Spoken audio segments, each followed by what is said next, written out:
그 문민 통제와 관련해서 군인의 이제 복무 자세에 관한 문제도 우리가 꼭 잊지 않아야 된다고 저는 생각이 듭니다. 아주 중립적인 위치에서 정말 군사적으로만 판단하고 안보 상황으로 판단해야 될 일들이 그 정치적인 성향에 의해서 결정이 되거나 좌지우지되어서는 안 되지 않느냐. 그런 측면에서라면 미국처럼 복무 중에는 어떠한 정치적 발언도 금지하고 그게 실질적으로 교육을 통해서 발현이 되고 뭐 이런 건강한 문화가 많이 확산되고 정립돼야 되는 거 아닐까 생각합니다. 뭐 그 부분 같은 경우도 사실은 이제 제가 뭐가 정답인지를 그 한쪽으로 주장하기는 좀 어려운데요. 미국 제도가 그런 방식으로 이제 존재하고 또 세계적으로 군대 민주주의의 그 모범 사례로 꼽히는 독일 연방군 2차 세계대전 이후에 재조직한 독일 연방군 같은 경우는 오히려 군인들을 대상으로 이 민주시민 교육을 늘 또 많이 해요. 그 민주시민 교육의 내용이라고 하면 이제 뭐냐면 사회 진보와 보수의 그 대립하는 두 개의 가치가 존재하잖아요, 항상. 그리고 그 두 개 이상의 복수의 정책 주장이 존재하는 것을 이걸 알아야 된다. 이걸 이제 너네들은 몰라야 되고 입도 뻥끗하지 마라라고 해서 정적 중립이 지켜지는 게 아니고 그것을 그렇다고 어느 한 방향으로 이제 선택해갖고 그 어느 한 세력이 집권했다고 해서 그 방향으로 주입하는 거 이건 절대 안 되고 여러 가치가 존재한다는 것을 골고루 알아야 된다. 학교나 사회에서 그걸 다 알고 지내는데 군인이라고 해서 그런 것들과 이 절연해서 단절해서 섬처럼 이렇게 존재해갖고 너네들 귀 막고 있어라고 해갖고 군인이 이를테면 정치적 중립시켜지는 것이 아니고 오히려 그런 정보를 활발하게 알고 토론해라. 그리고 각자의 판단을 가져라. 그러나 이제 그 조직의 결정, 그 정치적 결정을 이제 준수하는 거죠. 이런 뭐 또 접근 방식도 있어요. 그래서 그런 부분들은 좀 열어놓고 좋은 방법들을 자꾸 찾아나가야 되지 않을까 싶습니다. 그런데 이제 여기에 갈등 요인이 될 수도 있겠다 싶은데 미국의 사례, 지난 2020년에 그 흑인 조지 플로이드 사건, 마크 밀리 합참의장 사례가 있었죠. 합참의장이 대통령을 향해서 군대 동원 불가합니다. 그렇죠. 우리 군대는 그 대통령의 일방적인 지시에 복종하는 게 아니라 수정헌법의 가치를 수호하는 데 있습니다. 그렇죠. 말할 수 있는 수준의 이런 식견과 군의 그 무게감, 중립감 이런 것들이 이제 그 견고하게 좀 자리 잡아줘야 되는 거 아닐까? 그래서 바로 저는 마크 밀리 합참의장 사례가 정말 훌륭하고 우리가 지금 이제 본받아야 될 그런 사례인데요. 그러기 위해서 필요한 게 군인들이 특히 직업 군인들 그리고 또 고급 장교로 이게 갈수록 이제 비판적인 어떤 이제 그 직업윤리랄까? 그러니까 대통령이 명령하는데도 그것은 헌법 정신에 맞지 않기 때문에 따를 수 없다라고 자기가 이제 얘기하는 그런 굉장히 비판적인 어떤 이제 직업윤리와 어떤 이제 전문적인 직업의식인 거죠. 직업인의식. 이게 그냥 잘못된 명령도 무조건 복종하고 뭐 이제 그게 아니고 그런 어떤 이제 그 소양, 민주주의 소양이죠. 그런 것을 갖추는 게 중요할 것 같습니다. 그러니까 군대가 개인의 사조직이 아니라고 하는 데서 출발을 해줘야 됩니다. 그러니까 군 통수권자라고 해도 정치적인 이런 목적에 의해서 군이 사용되는 그 아주 예민한 선을 넘었을 때 그걸 향해서 눈을 부릅뜨고 저기에 목소리를 낼 수 있는 수준의 식견을 군 내부가 갖고 있어야 된다. 군대가 정말 어떻게 보면은 합법적으로 무력을 행사할 수 있는 최고 집단 아니에요. 그러니까 이게 군대가 정말 문민 통제를 받지 않으면 굉장히 어떻게 보면 굉장히 무섭고 위험한 조직 같아요. 원장님 말씀하시듯이 이번 문민 국방부 장관께서 지금 추구하시는 게 어떻게 보면 상당히 원장님이 말씀하시는 거랑 이렇게 같은 방향으로 나가고 있지 않나 그렇게 생각되는데 그동안에 쭉 군대 출신 분들이 국방부 장관을 하셨었잖아요. 처음이죠. 60년 만인가요? 64년 만이죠. 64년 만인가요? 임기 동안은 어떤 거를 추구하실 것 같아요? 원장님께서 보시기에는? 이분이 취임 일성으로 제시했던 게 취임 일성 중에 몇 가지 과제를 쭉 제시하는데 국민의 군대를 재건하겠다. 한기백 장관 취임 일성으로 하신 게 그거죠. 국민의 군대를 재건하겠다는 게 제일 그 강조점에 있고 국방부에서는 국방개혁 추진단이라고 하는 어떤 이제 실무 TF 같은 거 일종의 업무 시동 회의죠. 그런 것도 했더라고요. 그걸 하게 되면은 거기에는 이제 크게 세 덩어리 정도의 그 과제가 아마 있을 텐데 국민의 군대 재건 영역이라고 하는 그런 영역의 과제도 이제 큰 덩어리고 또 한 가지는 지금 군 구조 개혁. 구조. 지금 뭐 인구절벽 상황이라든가 네. 그 전쟁 기술의 어떤 그 변화라든가 이런 것들을 반영해서 우리 군을 좀 개편해야 되는 과제도 사실은 굉장히 중요한 그렇죠. 일인데 네.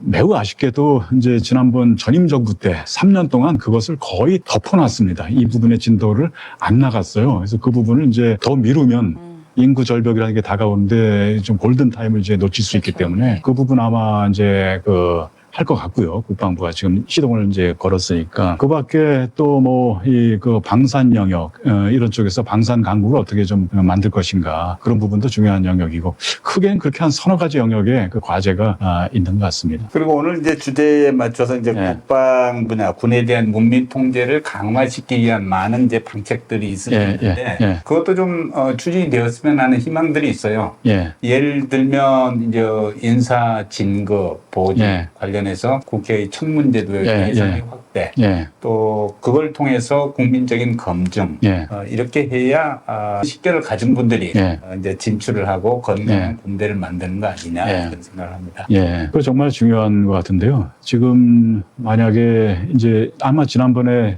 더불어민주당의 그 대선 공약에도 참모총장직이 각군 현재는 합참의장 정도가 네. 국회 인사청문회를 가는데 각군 참모총장 직위까지도 인사청문회 대상으로 확대하는 걸로 아마 공약에 지금 돼 있고 그 부분은 어렵지 않게 아마 이제 국방부에서 시행을 할 것으로 예상하는데요. 그런 제도를 도입하면서 그 중요한 게 과연 이제 인사청문회를 하면 그럼 무엇을 주로 검증할 것인가? 후보자들의 군사 전문성. 그동안 이제 뭐 대장까지 올 때 뭐 삼성 장군, 이성 장군 또 뭐 육군으로 치면은 뭐 대대장, 연대장을 한다고 쭉 하면서 어떤 지휘 성과를 냈느냐라는 데서 어떤 이제 이 군사 전문성이 가장 중요하잖아요. 그런 군사 전문성을 한번 좀 이제 내놓고 어떤 테이블에서 평가하는 자리가 될 수 있을 것 같아요. 뭐라요? 네. 맞습니다. 네. 그럼으로써 이게 군사 전문성을 갖고 이제 평가되고 검증되니까 그러면 이제 군 전체적으로도 네. 이 장교 집단에서 군사 전문성을 계속 향상시켜야 그다음에 그 지휘 성과를 쌓아야 그래 자기가 이제 그 대장도 될 수 있고 그런 풍토가 되지 않겠어요? 그럼으로써 이 제도가 인사청문회 대상 확대가 좀 강한 군대로 만드는 어떤 그런 방법, 지름길 이게 돼야 되겠죠. 인사청문회 하면 일단 국민들이 떠올리는 것이 우리 네. 국무위원들 인사청문회 과정에 보면 전부 다 도덕성, 네. 그리고 비리, 네. 뭐 이런 문제에 집중을 해서 그 네. 사람의 정책 그 전문성 문제는 거의 터치를 안 맞아요. 하거나 네. 거의 아예 눈을 감고 있거나 이런 경우가 네. 대단히 많은 것 같아요. 만약에 이제 지금 그 주요 장성들의 네. 그 인사청문회 이야기가 나오면 이 부분에도 부정적인 생각을 갖고 계실 분들이 좀 있어 보이는데 네. 그래서 그 전문성이나 정책 비전 중심으로 해서 인사청문회 하는 방향으로 운영하는 걸 아예 규정을 하든가 해가지고 그렇죠. 대상을 맞아요. 확대해야만 네. 능력 있는 분들을 선발해내는 그렇죠. 그런 네. 제도적 장치가 되지 네. 않을까. 우리나라 청문회는 꼬투리 잡힌 거. 네. 우리나라 청문회는 정말 네. 먼지가 얼만큼 쌓여 있는지를 막 그냥 다 잡아내는 그런 청문회가 돼버린 것 같아요. 우리나라가 네. 좀 바뀌어야 될 것 같아요. 네. 그리고 특히 요즘에는 여성분도 군대 가는 경우가 많잖아요. 그렇죠. 예, 그러니까 국민들이 많이 참여할 수 있도록 어떤 그런 예. 대책을 조금 마련해 주시면 예. 훨씬 국민의 군대가 되지 않을까 싶어요. 굉장히 그 중요한 말씀이신데요. 가령 이번에 그 문민 국방장관의 그 과제 가운데 하나가 네. 바로 이게 특히 이제 장교든 부사관이든 네. 이 직업군인 집단이 사회의 어떤 다른 분야, 뭐 그 교사, 뭐 교육자, 혹은 엔지니어, 뭐 금융, 뭐 어떤 분야 그 이상 가는 어떤 그 전문 직업 집단으로서의 어떤 이제 그 자부심과 그 전문성 맞아요. 이런 것들이 확 높아지도록 예. 그럴 때 사실은 이제 그 더 우수한 인력이 많이 들어오잖아요. 맞아요. 여성도 많이 그 네. 참여를 하고 그렇게 할 텐데 그런 어떤 전문 직업 집단으로 만들기 위한 어떤 이제 로드맵을 만들고 그런 작업들을 많이 좀 해주면 좋을 것 같아요. 그리고 그런 작업을 하기에 오히려 과거에 늘 군인만 하던 분이 하는 장관보다 문민 국방장관이 훨씬 더 이 작업을 잘할 수 있을 것 같고요. 네. 이번 정부의 문민장관, 우리 국방부 장관께서 국민과 군대가 함께 더불어갈 수 있는 우리나라가 될 수 있으면 너무 좋을 것 같아요. 가능하겠죠? 뭐 저도 기대를 많이 하시죠? 기대를 하고 있고요. 예. 조금 시간이 걸릴 수는 있을 것 같아요. 예. 여기 이제 사실은 새로 이제 문민국방장관이 들어와 갖고 여러 가지 가령 계엄내란 사태 때 과연 국방 영역에서 혹은 어떤 부대에서 무슨 일이 있었던 것인가를 지금 파악하는 게 어쨌든 이제 그 부분을 꼭 처벌하기 위해서가 아니라 또 재발 방지를 하기 위해서라든가 그렇죠. 하기 위해서라도 무슨 일이 있었는가를 파악하는 일은 매우 중요하잖아요. 근데 그 일 자체도 시간이 생각 이상으로 시간이 많이 걸리는 것 같아요. 네. 두 가지 경로로 진행이 되고 있는데 한 가지는 특검을 통해서 그 내란 외환죄 네. 이런 특검을 통해서 진행되는 부분이 한 가지가 있고 안규백 장관이 들어와서 지시해서 국방부 감사관실을 통해서 자체 조사를 하는 그런 두 가지 방법으로 진행이 되고 있던데 좀 시간이 좀 걸리고 있는 것 같습니다.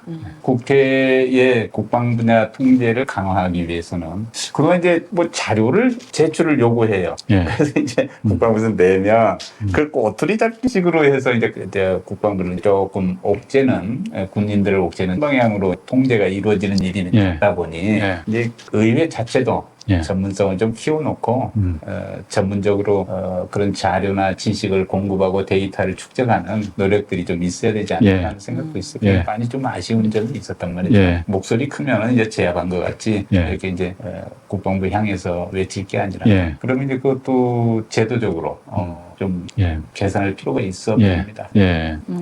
그리고 이제 또 이번에 이제 국군의 이제 뿌리를 좀 강화하는 방향으로 예. 국군 조직법을 손보고자 하는 목소리들이 많이 있어요. 예. 또 이제 반영 가능한 범위 내에서는 예. 이런 이제 생각들이 예. 또 법률에 반영이 됐으면 좋겠다는 희망이 예. 있습니다. 예. 제가 사실 개인적으로 국군 조직법 개정 운동을 제가 참여하고 있습니다. 제가 혼자 하는 것은 물론 아니고요. 네. 그래서 국군 정통성 법제화 시민사회 추진위원회라고 하는 연대들이 있어서 홍범도 기념사업회나 광복군 유족회나 여성항일운동 기념사업회 이런 독립운동 관계 단체들이 그때 홍범도 장군 흉상 철거 시도 네. 사건, 뭐 뉴라이트, 뭐 역사 왜곡 사건, 또 급기야 그 12.3 불법 계엄 내란 이런 것을 근본적으로 막기 위해서 국군 조직법 제1조에 국군은 대한민국 임시정부와 독립군 광복군의 역사를 계승하는 국민의 군대라는 표현을 삽입하자라는 운동이에요. 그래서 그 법안을 작년 정기국회 때 제출했고 통과가 안 됐고 아직 계류 중인 상태고 이번 정기국회 때 또 통과시키려고 국회 더불어민주당의 부승찬 의원이라는 분이 대표 발의해서 지금 하반기에 또 공청회도 또 하려고 그러고 그 활동을 하고 있습니다. 그게 저는 굉장히 중요하다고 생각을 하고요. 아울러서 사실은 제가 이것 때문에 이 국방 법제들을 그래도 좀 들여다봤어요. 이 문제 때문에 들여다보니까 국방 법제에서 국군 조직법이 가장 상위법이고 하위로 뭐 군인사법, 네. 또 군인의 지휘 및 복무에 관한 기본법, 또 무슨 법 해가지고 굉장히 많은 법제들이 있는데 조금 제가 아쉽다고 느낀 게 뭐냐면 전부 그때 부분적으로 다 땜빵 손질을 했어요.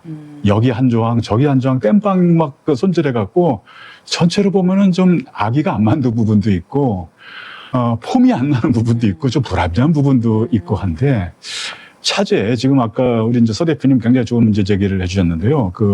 문민 통제, 국민의 군대 재건, 그다음에 국방에 관련된 어떤 이제 가치와 정신, 세계, 문화의 전면적인 어떤 새로 틀을 짜는 과정이잖아요. 이 부분이. 그런 전체적으로 틀을 짜서 그것을 이제 국군 조직법에 넣을 건 넣고 군인의 지휘며 복무에 관한 군법에 관한 건 넣고 군 인사법에 관한 건 넣고 이렇게 쭉 해서 한번 정비하는 작업을 해도 좋지 않을까 싶습니다. 아이고, 이런 이제 중차대한 우리 그 과정들이 이제 차근차근 진행이 돼서 정말 강한 군대 만드는데 기여를 했으면 좋겠습니다. 네, 시간이 좀 걸리더라도 아주 단단하게 좀 했으면 좋겠어요. 좀 나서셔서 중요한 방향도 제시해 주시고 목소리도 내주시기 바랍니다. 함께 토론 많이 했으면 좋겠습니다. 네, 감사합니다. 네. 감사합니다. 네. 우리 2천만은 우리 군대 발전, 군대 개혁, 군사 발전을 위하여 하여튼 많은 아이디어들을 모아내고 또 국민의 공감을 얻는 일을 꾸준히 해나가겠습니다. 오늘 시청해 주셔서 고맙습니다. 감사합니다. 나와주셔서.